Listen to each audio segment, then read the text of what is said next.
अस्सलाम वालेकुम। DNN news के साथ मैं हूं नादरा आमिर। अब रुख करते हैं खबरों की तरफ। स्कूल्स को प्राइवेट करने और तालिब इल्मों पर भारी फीस के अजरा के खिलाफ चूनिया में फीमेल टीचर और मेल टीचर और दीगर मुलाजमीन का एहतजाज।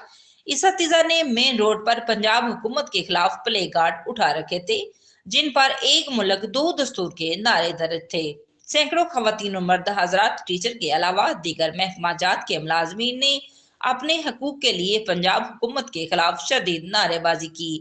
इस धरने में पंजाब टीचर एसोसिएशन के लीडर ने धरने में खिताब करते हुए कहा कि जब तक पंजाब हुकूमत गिरफ्तार इस्तिज़ा को रहा करके हमारे मुतालबात मंजूर नहीं करेगी, तब तक हमारा एहतजाज और धरना जारी रहेगा। Report Syed Shaukat Hussain Kazmi, DNN news Chunian. अब तक के लिए इतना ही। मजीद जानने के लिए हमारे साथ रहिएगा।